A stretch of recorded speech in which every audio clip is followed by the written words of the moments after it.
El profe Mike. Encuentra todos mis audiolibros y aún más, sin interrupciones molestas ni comerciales, en mi página de Patreon. Enlace en la descripción del video y en el primer comentario. Demian. Historia de la juventud de Emile Sinclair. De Hermann Hesse. Capítulo 4. Beatriz. Al terminar las vacaciones, salí para Saint sin haber vuelto a ver a mi amigo. Mis padres me acompañaron, dejándome con toda clase de cuidados en una pensión internado para colegiales regida por un profesor del instituto. Se hubieran quedado helados de espanto si hubieran sabido a qué cosas me exponían. Mi problema era aún el de si podría llegar a ser, con el tiempo, un buen hijo y un ciudadano útil, o si, por el contrario, mi naturaleza me empujaba por otros caminos. Mi última tentativa de ser feliz a la sombra del hogar y del espíritu paterno había durado mucho tiempo, y en ocasiones pareció que iba a tener éxito, pero al final había fracasado lamentablemente. El extraño vacío y la soledad que por primera vez sentí durante las vacaciones después de la confirmación. Luego se me haría muy familiar este vacío, este aire enrarecido. No desaparecieron tan deprisa. El adiós al hogar me fue extrañamente fácil, tan fácil que yo mismo me avergoncé de mi indiferencia. Mis hermanas lloraban sin consuelo. Yo no podía. Estaba asombrado de mí mismo. Siempre había sido así en el fondo, un niño sentimental y bueno. Ahora estaba completamente transformado. El mundo exterior me era completamente indiferente y, durante días, no hacía más que escucharme a mí mismo y los torrentes misteriosos y oscuros que fluían dentro de mí. Había crecido mucho en el último medio año, y me asomaba al mundo como un muchacho larguirucho, delgado e inmaduro. Todo el amable atractivo del adolescente se había retirado de mí. Sentía que nadie podía amarme, y así me desagradaba profundamente a mí mismo. A veces me invadía una intensa nostalgia de Max Demian, pero otras muchas lo odiaba y lo culpaba del empobrecimiento de mi vida, que pesaba sobre mí como una repulsiva enfermedad. En el internado, al principio, no me querían ni me estimaban. Primero me tomaron el pelo, después se apartaron de mí, considerándome un cobarde y un solitario antipático. Me volqué en mi papel exagerándolo y me encastillé en una soledad rencorosa que hacia afuera tenía todas las apariencias de un desprecio muy viril del mundo, mientras en el fondo sucumbía a devoradores ataques de melancolía y desesperación. Mi actividad escolar se redujo, durante los primeros tiempos, a resumir los conocimientos ya acumulados, pues la nueva clase parecía algo atrasada con respecto a la de mi colegio anterior, y de este modo me acostumbré a mirar despectivamente a mis compañeros, considerándolos aún niños. Las cosas siguieron así un año y más. Tampoco las primeras vacaciones en casa trajeron nada nuevo. Volví a marcharme contento al colegio. Era a principios de noviembre. Desde tiempo atrás había adquirido la costumbre de dar todos los días largos paseos, hiciese el tiempo que hiciese. Y en estos paseos pensativos gozaba a veces una felicidad singular, una felicidad llena de melancolía, de desprecio al mundo y a mí mismo. El ancho paseo del parque, completamente desierto, invitaba a pasear sobre él. El camino estaba cubierto de hojas caídas, en las que yo hundía los pies con oscura voluptuosidad. Olía a humedad amarga, y los árboles lejanos surgían de la niebla, fantasmagóricos, grandes y sombríos. Al final de la avenida me detuve indeciso. Fijé la vista en la negra hojarasca y aspiré con ansia aquel mojado aroma declinante, vida mustia y marchita, sintiendo dentro de mí algo que saludaba y respondía. La vida no sabía a nada. De uno de los caminos laterales salió alguien con capa flotante. Yo quería seguir caminando, pero el recién llegado me llamó. «¡Hey, Sinclair!». Se acercó. Era Alfonso Beck, el mayor del internado. A mí me resultaba simpático y no tenía nada contra él, excepto que siempre me trataba como a todos los demás pequeños, de una manera irónica y paternal. Pasaba por ser tan fuerte como un oso. Se contaba que tenía completamente dominado al director de nuestra pensión y era el héroe de muchos rumores escolares. «¿Qué haces tú por aquí?», me gritó jovialmente, en el tono que adoptaban los mayores cuando se dignaban en hablar con nosotros.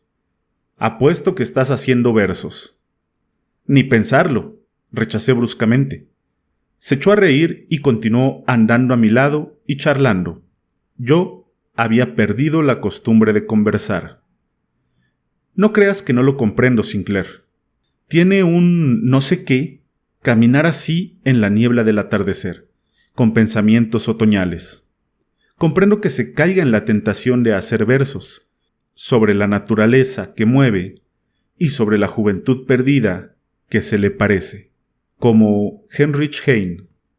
«No soy tan sentimental», repliqué, aún a la defensiva.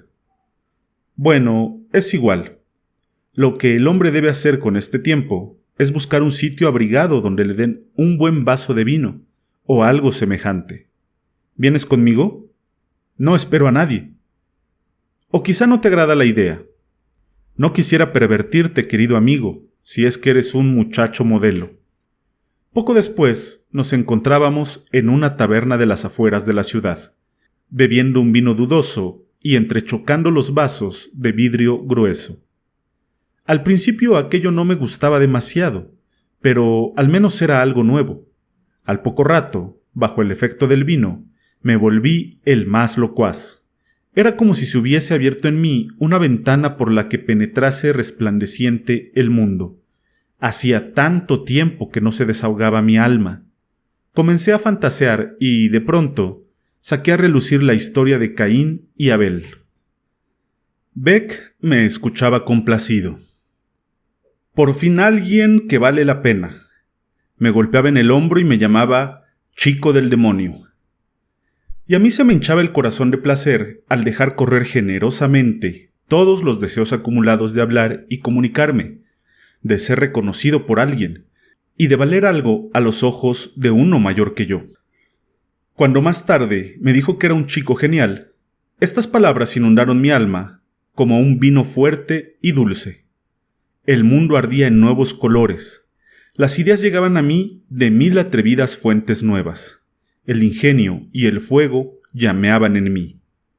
Hablamos de los profesores y de los compañeros. A mí me dio la impresión de que nos entendíamos estupendamente. Hablamos sobre los griegos y los paganos.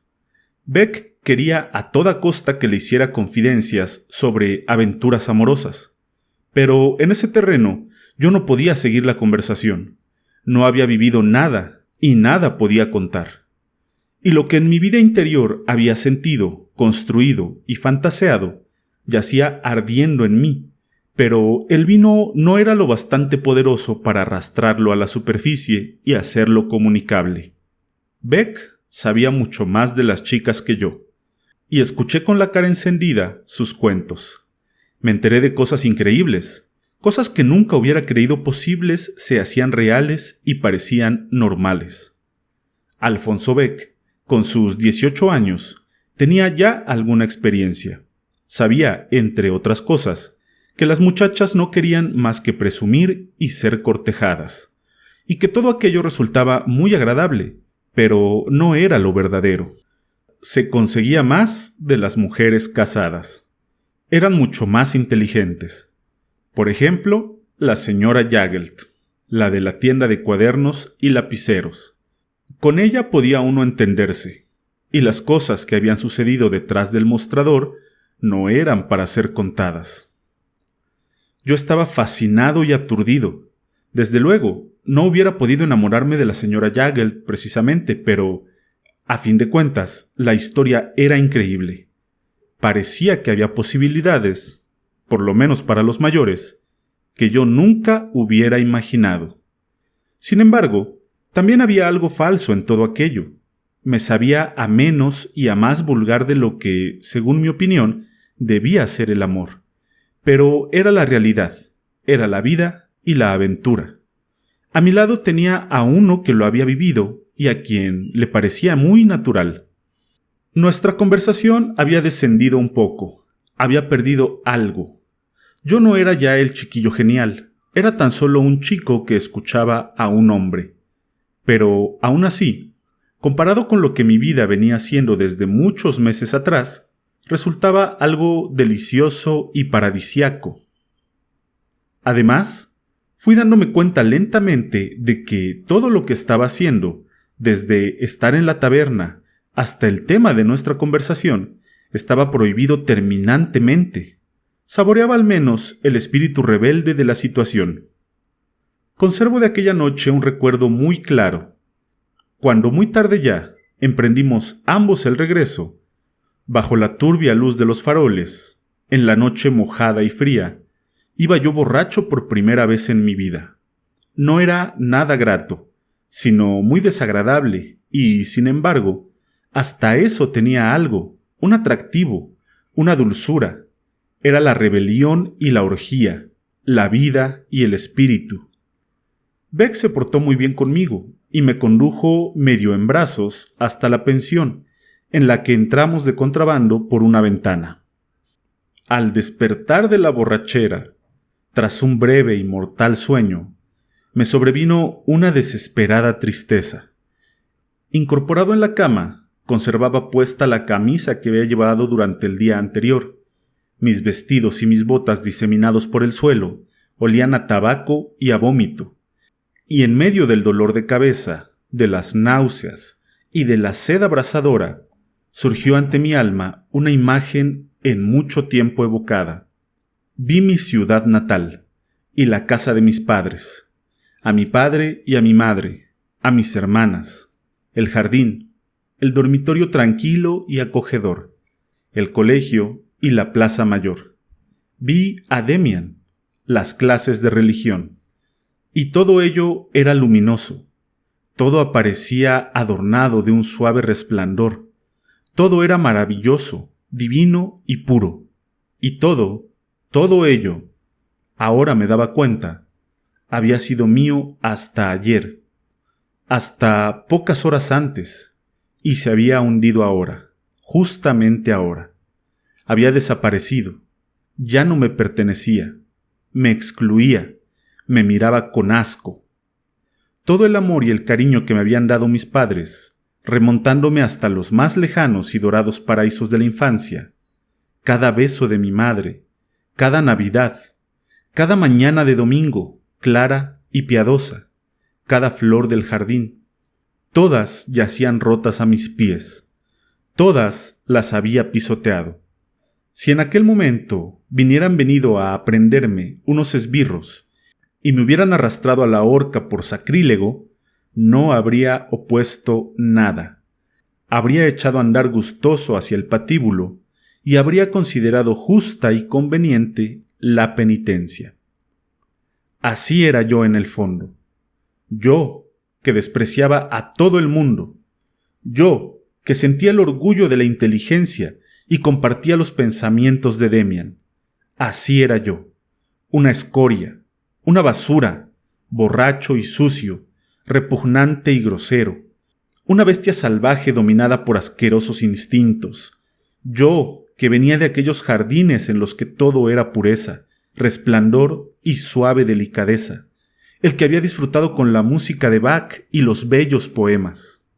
Aún me parecía escuchar con asco y con indignación mi propia risa, una risa borracha, descontrolada, que brotaba estúpidamente a borbotones.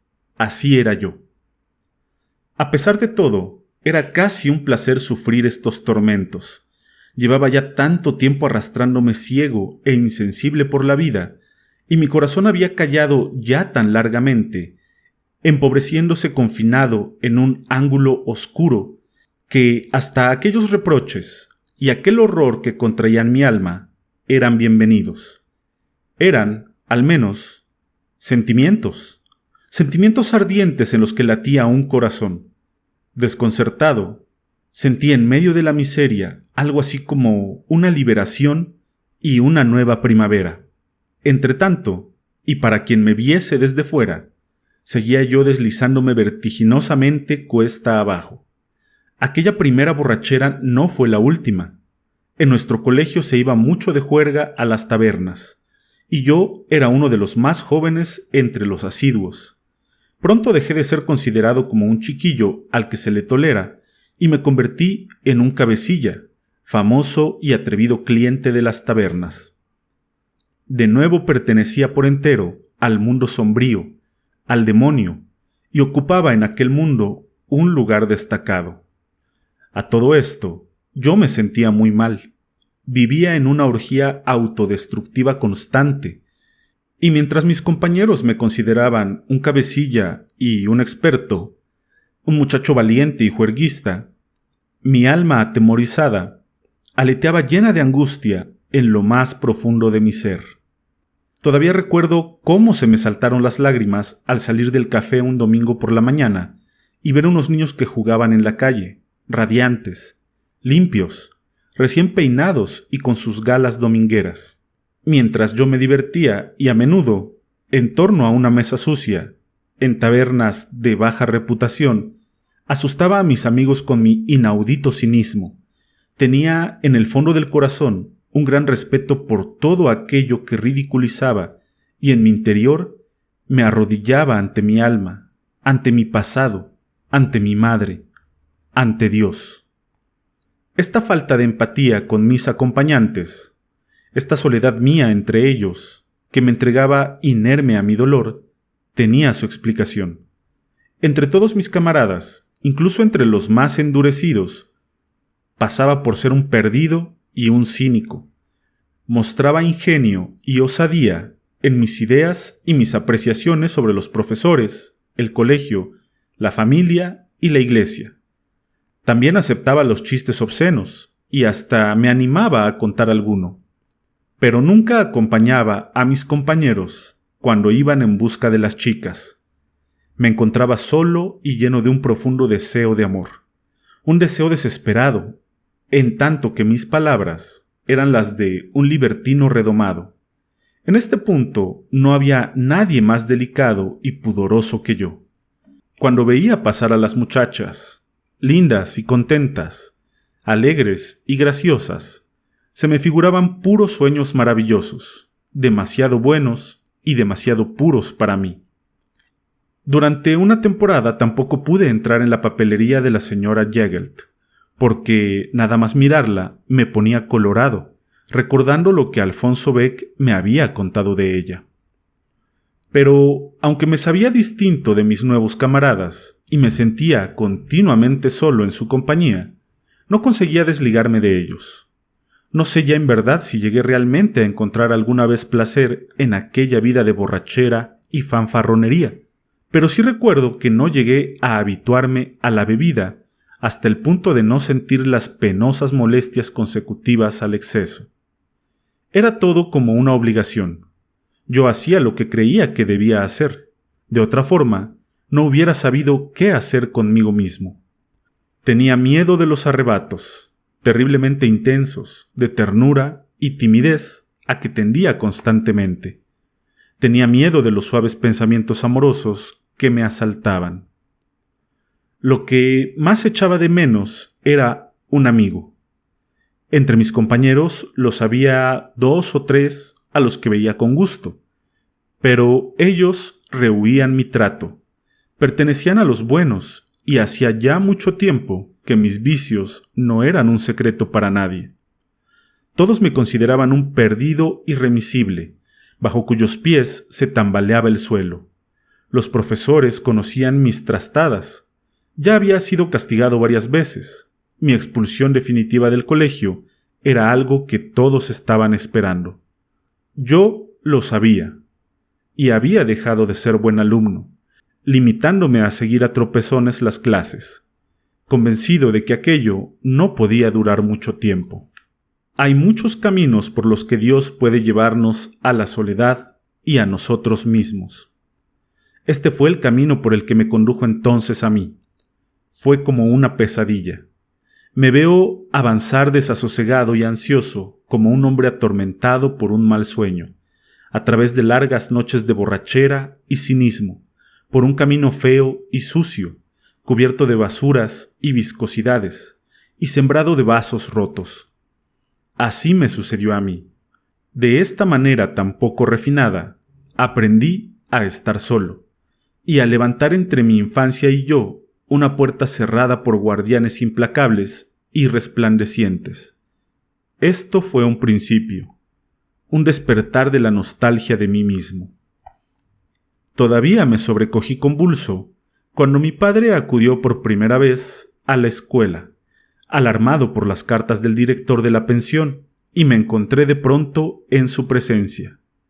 Pero cuando a finales de invierno repitió su visita, me encontró ya endurecido e indiferente a sus reproches, a sus ruegos y hasta al recuerdo de mi madre. Al final se irritó mucho y me dijo que si no cambiaba, permitiría que me expulsaran del colegio ignominiosamente y me metería en una correccional. ¿A mí qué me importaba? Cuando partió, me dio pena de él. No había conseguido nada, ni había encontrado un camino hasta mí. En algunos momentos, llegué a pensar que le estaba muy bien merecido. Lo que fuera de mí me tenía sin cuidado.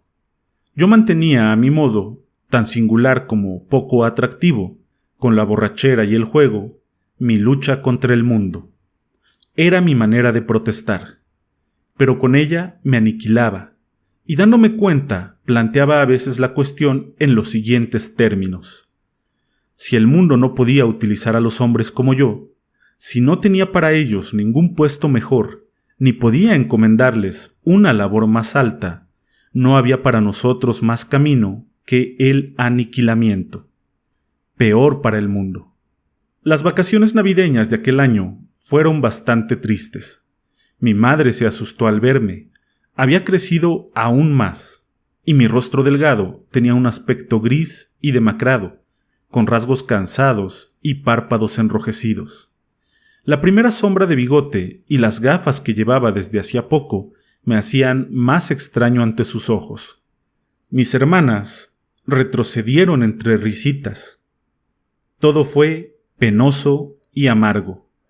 La conversación con mi padre en su despacho, las visitas de los parientes, pero más que nada, la Nochebuena.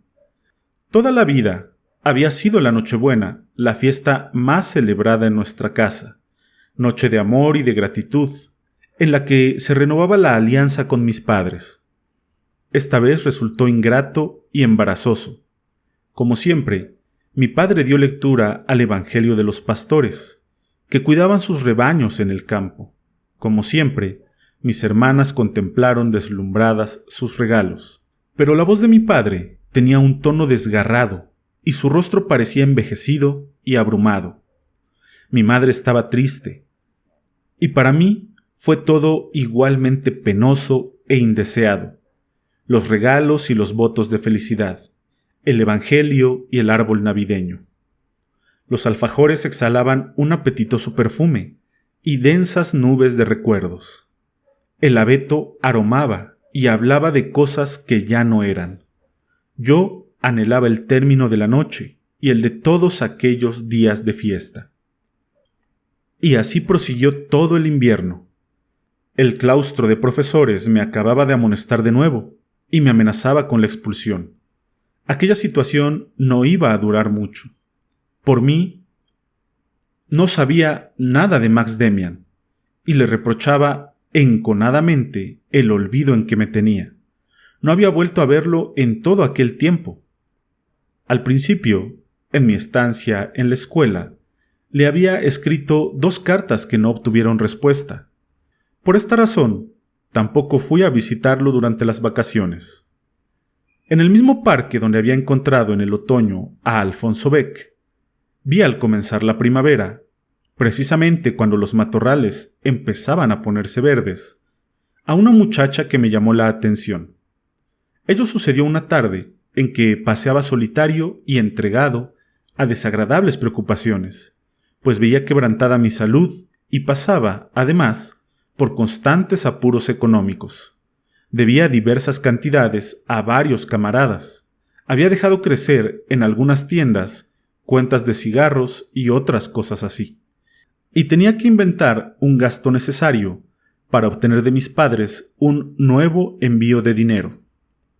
No es que estas preocupaciones fueran muy profundas. Cuando mi estancia en el colegio tocara a su fin, y yo me suicidara, o fuera encerrado en una correccional, pensaba, todas estas pequeñeces tampoco tendrían ya mucha importancia. Pero, con todo, me dolía vivir de continuo entre cosas tan poco gratas. Ella era alta y esbelta. Vestía con elegancia y tenía cara de chico inteligentemente expresiva. Quedé prendado de ella en el acto. Pertenecía al tipo de mujer que yo admiraba y empezó a ocupar mi fantasía. No sería mucho mayor que yo, pero estaba más hecha. Era elegante y bien definida, casi ya una mujer, y tenía un aire de gracia y juventud en el rostro que me cautivó. Nunca me había aventurado a acercarme a ninguna de las muchachas que me había interesado, y tampoco esta vez me mostré más resuelto. Pero la impresión fue más honda que nunca, y este enamoramiento ejerció sobre mi vida la más poderosa influencia. De pronto, volvió a alzarse ante mis ojos una imagen sublime y venerada. ¡Ah! Ninguna necesidad, ningún deseo era en mí tan profundo y fuerte como el de venerar y adorar. Le puse el nombre de Beatriz, nombre que conocía, sin haber leído a Dante, por una pintura inglesa cuya reproducción guardaba. Una figura femenina, pre-rafaelista, de esbeltos y largos miembros, cabeza fina y alargadas manos, cuyos rasgos eran espiritualizados.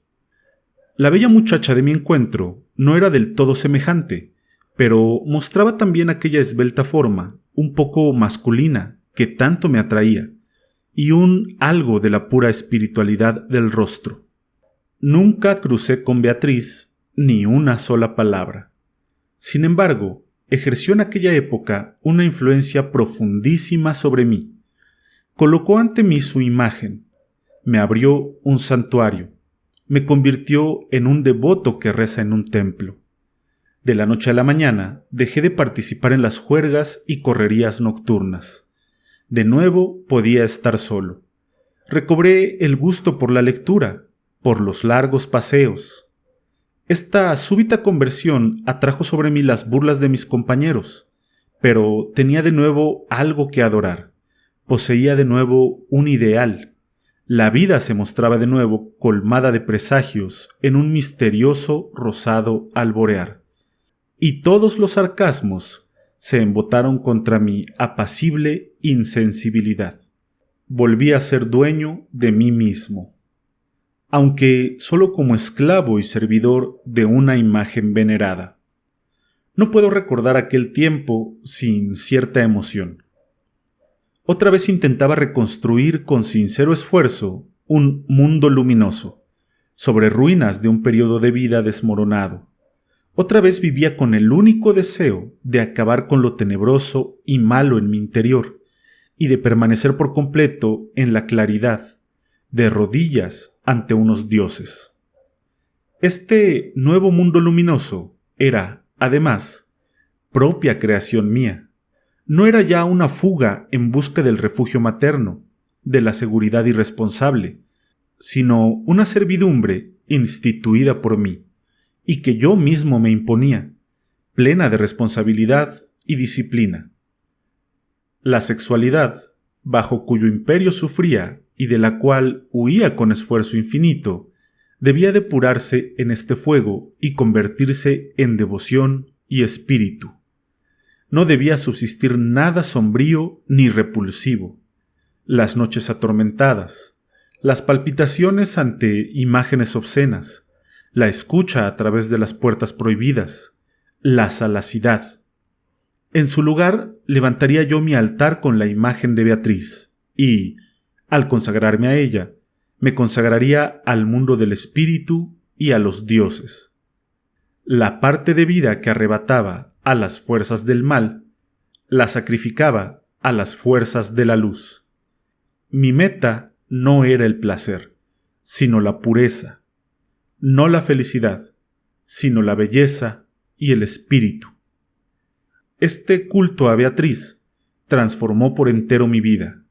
Ayer todavía un cínico prematuro, era hoy devoto ministro de un templo, con la aspiración de llegar a ser un santo. No solo me aparté de la mala vida a la que me había habituado, sino que traté de transformarlo todo, infundiendo en todo, hasta en lo más cotidiano, la comida, el lenguaje y el vestido, pureza, nobleza y dignidad. Comenzaba por las mañanas con abluciones frías, a las que me costó mucho acostumbrarme. Me conducía severa y dignamente, y caminaba erguido y con un paso más lento y mesurado.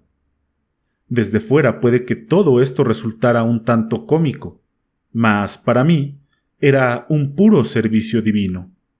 Entre las nuevas actividades con que yo intentaba expresar el espíritu nuevo que me animaba, hubo una que adquirió gran importancia para mí.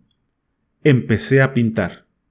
Todo comenzó porque la pintura inglesa de Beatriz, que yo poseía, no se parecía del todo a aquella muchacha. Quería pintarla para mí. Con una alegría y una esperanza totalmente nuevas, reuní en mi cuarto, hacía poco que tenía un cuarto propio, papel, colores y pinceles, y preparé paleta, vasos, platillos y lápices. Los finos colores de temple en sus pequeños tubos me entusiasmaban. Había entre ellos un verde fogoso que aún me parece ver resplandecer en el pequeño cuenco de porcelana blanca. Procedía con prudencia. Considerando muy difícil pintar de buenas a primeras una cabeza, probé antes mis fuerzas en empresas más sencillas. Pinté motivos decorativos, flores y pequeños paisajes imaginarios, un árbol junto a una ermita, un puente romano con cipreses. A veces me abstraía por completo en aquel juego, sintiéndome feliz como un niño con su caja de pinturas. Por último, comencé ya a pintar a Beatriz. Los primeros dibujos fracasaron y los tiré. Cuanto más intentaba imaginarme el rostro de la muchacha, a la que solía ver por la calle, menos lo conseguía. Por fin renuncié a ello y me puse a dibujar simplemente un rostro, siguiendo a mi fantasía y a las direcciones que surgían del pincel y los colores. Resultó un rostro imaginario y no me disgustó. Seguí inmediatamente haciendo nuevos ensayos. Cada dibujo era más elocuente, se aproximaba más al tipo deseado, aunque no a la realidad. De este modo, fui acostumbrándome más y más a abandonar el pincel a la sola guía del ensueño, trazando líneas y llenando superficies que no respondían a modelo alguno, producto inconsciente de tanteos caprichosos. Por último, un día, sin darme apenas cuenta, terminé una cara que me decía más que las anteriores. No era el rostro de aquella muchacha, ni pretendía serlo. Era otra cosa, algo irreal, pero no menos valioso. Parecía más una cabeza de muchacho que de muchacha. El pelo no era rubio, sino castaño, con un matiz rojizo. La barbilla, enérgica y firme, contrastaba con la boca, que era como una flor roja. El conjunto resultaba un poco rígido, con algo de máscara, pero impresionante y lleno de vida secreta. La contemplación de aquella pintura despertó en mí una impresión singular. Me parecía como un ícono o una máscara sagrada, a medias masculina y a medias femenina, sin edad, tan voluntariosa como soñadora, tan rígida como secretamente viva. Aquel rostro tenía algo que decirme. Era algo mío, demandaba algo de mí, y se parecía a alguien, no sabía yo a quién. Y el retrato acompañó durante un tiempo todos mis pensamientos compartiendo mi vida. Lo guardaba en un cajón para que nadie lo encontrara y pudiera burlarse de mí. Pero cuando me hallaba a solas en mi cuartito, sacaba el retrato y conversaba con él. Por la noche lo sujetaba con un alfiler a la pared, frente a mi cabecera, y lo contemplaba hasta dormirme, y por la mañana le dedicaba mi primera mirada. Precisamente por este tiempo volví a soñar muy a menudo, como siempre antes, de niño. Me parecía no haber tenido un solo sueño durante años enteros. Ahora surgían de nuevo, trayendo consigo imágenes muy distintas, y el rostro por mí pintado emergía una y otra vez en ellos, vivo y parlante, benévolo u hostil, contraído en una horrible mueca o infinitamente bello, armonioso y noble. Y una mañana, al despertar de uno de aquellos sueños, de pronto le reconocí. Me miraba con un gesto muy familiar. Parecía llamarme por mi nombre. Parecía conocerme como una madre. Parecía estar esperándome desde tiempos inmemoriales. Con el corazón palpitante contemplé largo rato la pintura, los cabellos morenos y espesos, la boca marcada femenina, la frente recia, bañada de una singular claridad, espontáneo reflejo surgido al secarse los colores. Y sentí que cada instante me aproximaba más al reconocimiento, al reencuentro, a la identificación vislumbrada. Salté de la cama, me planté delante del retrato y lo miré de cerca, directamente a los ojos, dilatados, verdosos y fijos, uno de los cuales, el derecho, estaba más alto que el otro, y de pronto éste parpadeó. Parpadeó leve, pero perceptiblemente. En este parpadeo reconocí al retratado. ¿Cómo pude haber tardado tanto? Era el rostro de Demian. Más tarde comparé una y otra vez la pintura con los rasgos de mi amigo, tal como los conservaba mi memoria. No eran en modo alguno los mismos, aunque sí parecidos. Mas, a pesar de todo, era Demian. Un atardecer, al principio del verano, el sol entraba oblicuo y rojo por mi ventana, que daba al oeste. La habitación iba quedando oscura.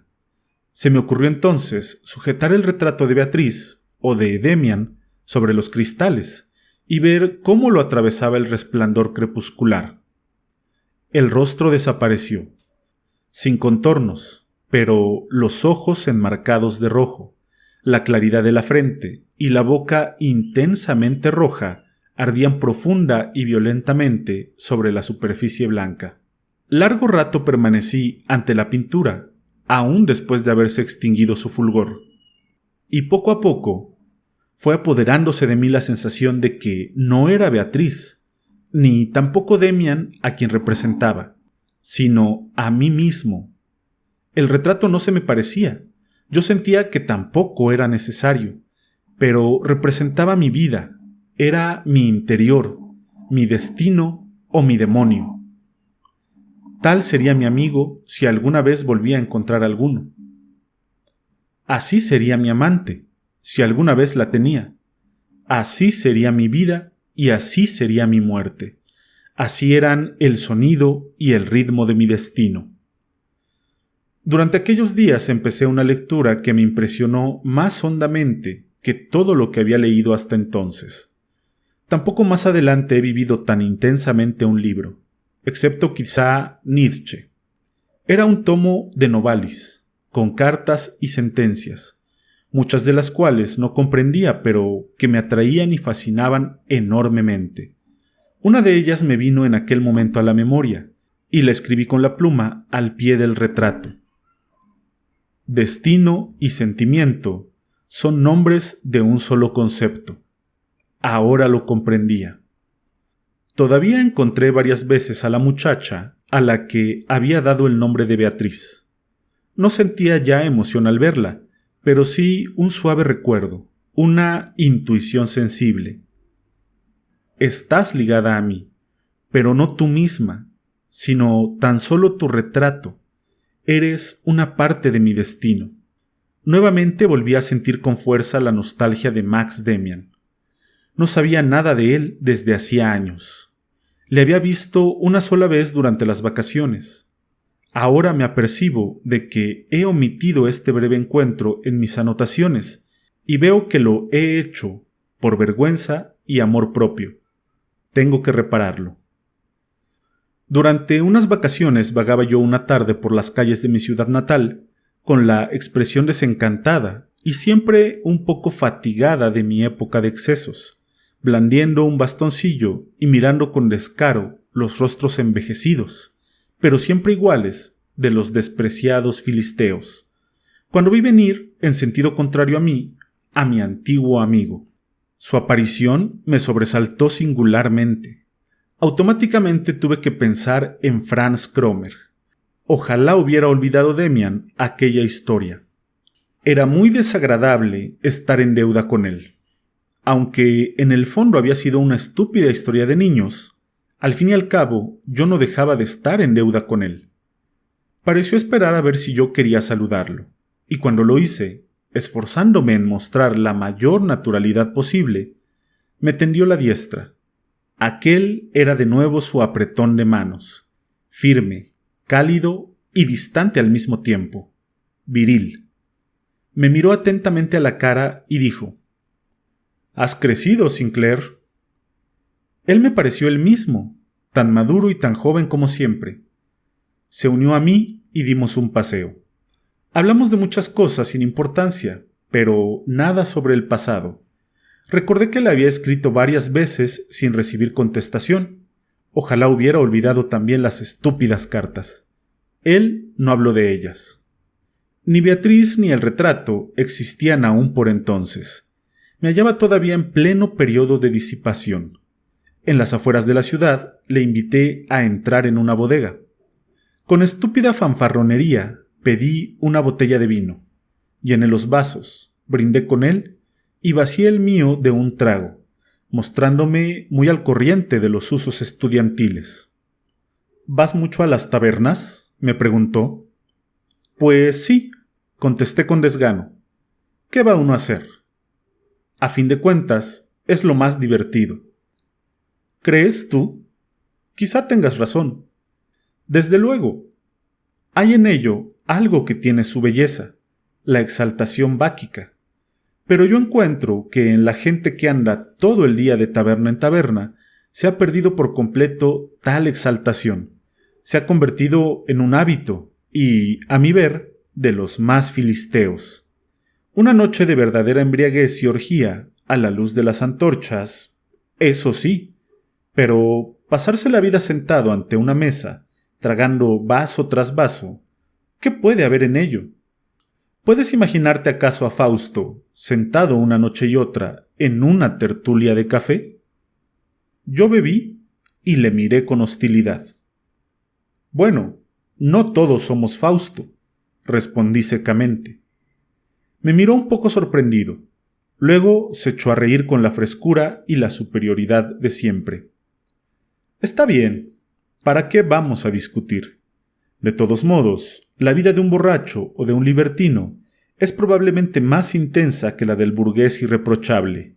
Y, además, lo he leído no sé dónde, la vida del libertino es una de las mejores preparaciones para el misticismo. Siempre son individuos como San Agustín los que luego se tornan videntes. También San Agustín empezó por abandonarse al placer». Yo sentía desconfianza y no quería dejarme dominar por él. Así contesté muy indiferente: «Sí, cada cual según su gusto. A mí, si quieres que te sea sincero, no me interesa ser profeta o algo parecido». Demian me lanzó una mirada inteligente con ojos ligeramente entornados. «Querido Sinclair», dijo lentamente, «no tenía intención de molestarte. Además, ninguno de los dos sabemos con qué fin vacías ahora tu vaso.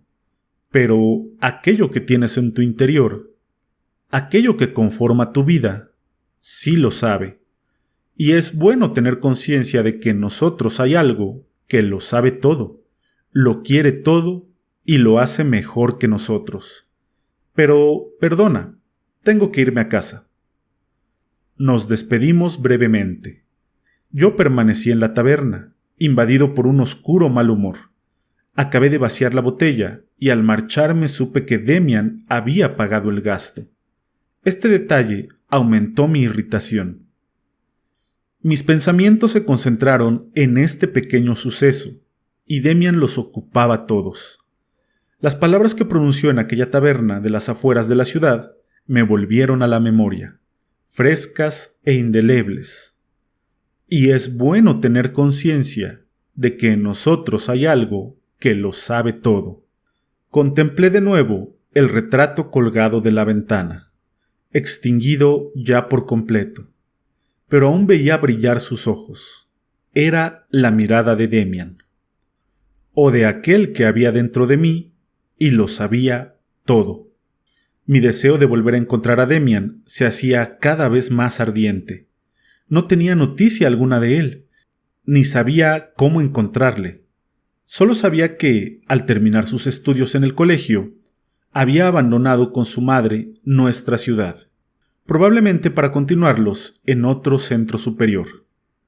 Evoqué todos mis recuerdos de Max Demian, remontándome hasta mi aventura con Cromer.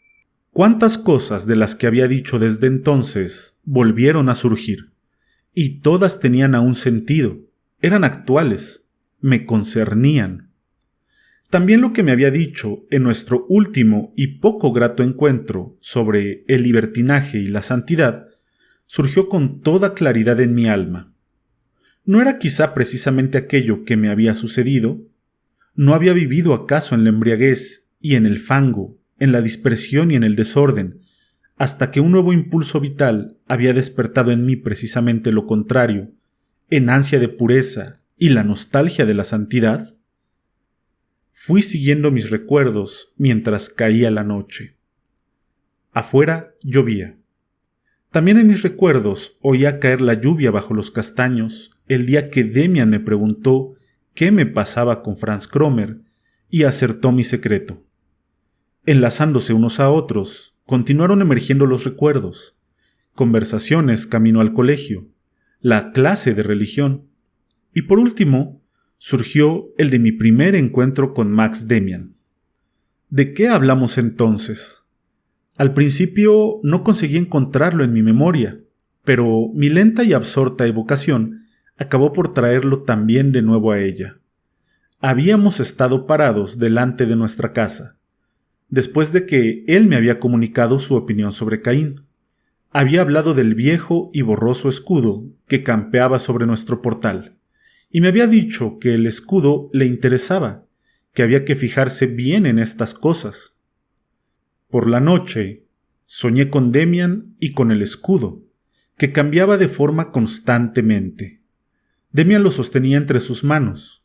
Unas veces era pequeño y gris, otras imponente y colorido, pero, según me explicaba él, siempre era el mismo. Por último, me obligaba a comérmelo, y de pronto sentía, con espanto indecible, que el pájaro heráldico adquiría vida en mí y comenzaba a devorarme las entrañas. Presa de mortal angustia, desperté. Era aún noche cerrada. Me despabilé y oí que la lluvia caía dentro de la habitación. Me levanté a cerrar la ventana y pisé algo blanquecino que había caído en el suelo. Por la mañana vi que era mi pintura. Estaba en el suelo, mojada, y se había arrugado. La puse a secar en un libro, entre papel secante, y al cabo de unos cuantos días, cuando fui a verla, la encontré en buen estado, pero algo cambiada. La boca se había afinado un poco, y no era ya tan roja. Ahora era exactamente la de Max Demian.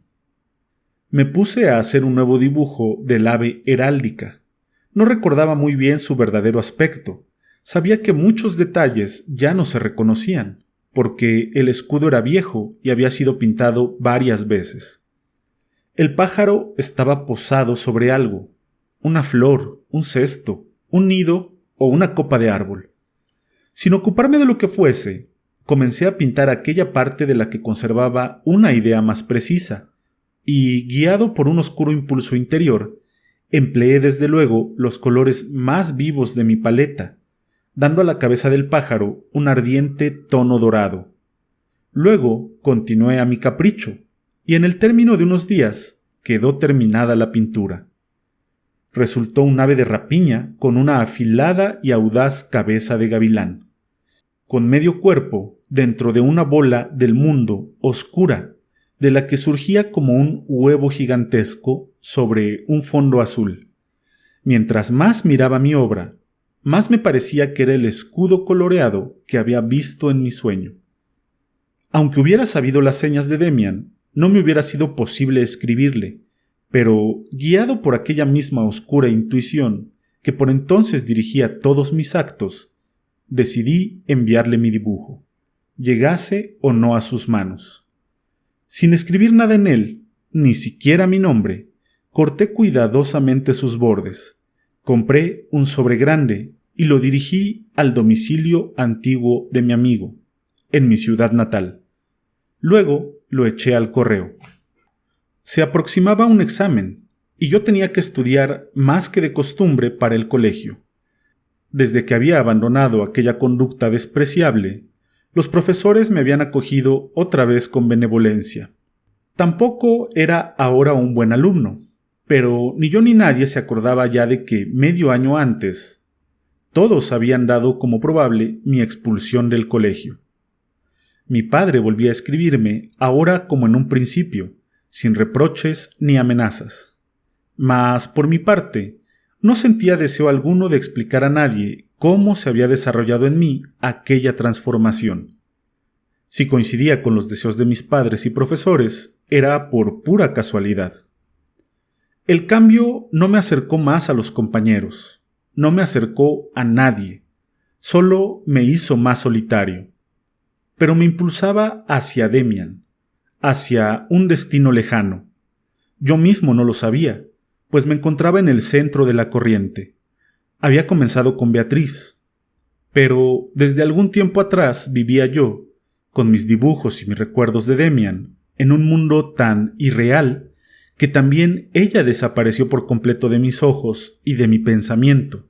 No hubiera podido contar a nadie una palabra de mis sueños, esperanzas y transformaciones interiores, aunque hubiera querido. Pero, ¿cómo lo iba a querer?